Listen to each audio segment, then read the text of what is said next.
How many of you know what a vertical stabilizer is? How many of you have ever flown on a plane? That's that pointy thing in the back. It keeps the plane from doing this. Well, I was in the United States Air Force from 1966 to 1970. From 1969 of April to April 1970, I was stationed at Kadena Air Force Base in Okinawa. That was during the Vietnam War. My buddy will tell you about that. How many know what a KC-135 is? It's a mid-air refueler. You ever gone up 215 March Air Force Base? You see them parked out there. So you know what that vertical stabilizer looks like. It's the Air Force version of a 707, which I don't even think they make anymore. One night, I'm up at the base theater. I forgot that I was on call. Now, when you're in the base civil engineering outfit, I was in an engineering outfit, we take a week at a time in being on call when they need you.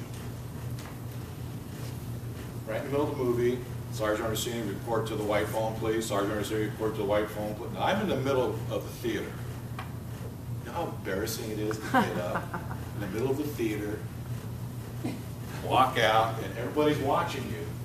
And they're all thinking, where did he screw up? So I get on the white phone.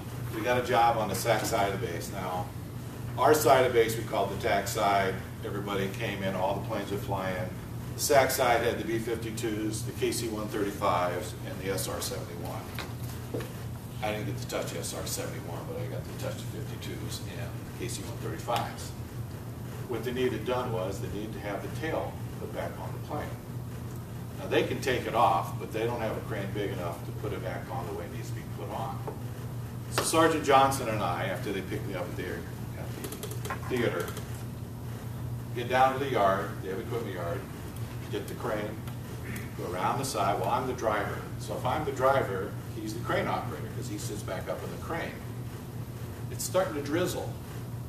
By the time we get to the SAC side of the base, it's starting to rain. Now, you can't put a tail on a plane when it's raining.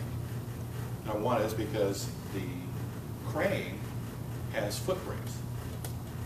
But when they get wet, they slip. So when you've got a $100,000 tail, you don't want it to slip. But in the meantime, we're over there talking to these guys, waiting to see whether or not it's going to quit raining. And I asked them, I said, how do you take so long to put one of these on?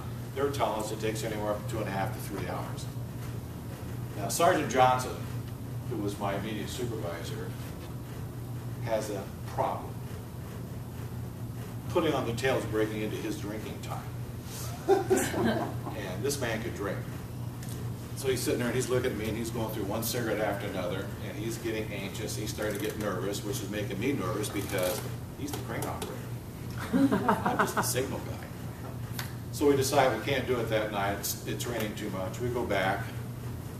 But what I found out was when the tail is in the proper vertical position, our hook is hooked.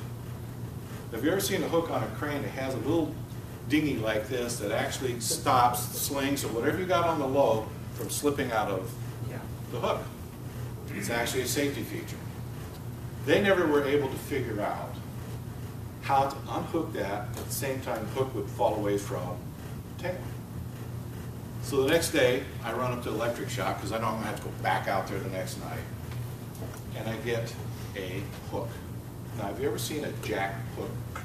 The guys, electricians out there, and a circuit breaker. A lot of the old electrical things have a circuit breaker, and it looks like a gaff, kind of like that, with a little hooky jobby down here. Well, if you pull it, you can keep that safety feature back. Now, we've never tried it before, but just thinking, you know, because Sarge has a problem. So we get back over there next night. We line up, and it's a two-phase operation. The tail is sitting on a flatbed like this. We hook it up, we lift it, we have to move it around, and we literally set it in position flat. They have locking pins where they lock the tail. Then they hook up whatever they have to hook up underneath, and then it's our turn again to bring it up. Now, it's a two-phase operation. The first part is you hook it up. Then we have to bring the crane all the way around, And as it starts to come up, you not only have to pull up on the cable, you also have to move the boom back. Otherwise, it's just going to smack right into it. So here we go. He's bringing it up. He's not nervous right now, so I'm, oh, please don't. We get it to the vertical. They're trying to figure out, okay, now how are we going to get the hook off? Well, we already figured out. We took the aft hook out, pulled it out, and it was done in exactly 27 minutes because I had timed it. Wow. It took them 2.5 to 3 hours. They started asking for us every time they had to put a tail on because we were the only guys who could get it and figure it out. And I want to tell you, I was scared to death when Sergeant Johnson was up there. We got it to the top because I could see him inside going like this with his cigarette. Because he was scared because I had to get up there with the gaff. And if I screwed up, that's a $100,000 tail. And in the Air Force, you screw something up like that, you're in there for life because you're going to pay for it. Trust me, I've seen guys have to pay for things. So that's the tail of the tail. Back to you.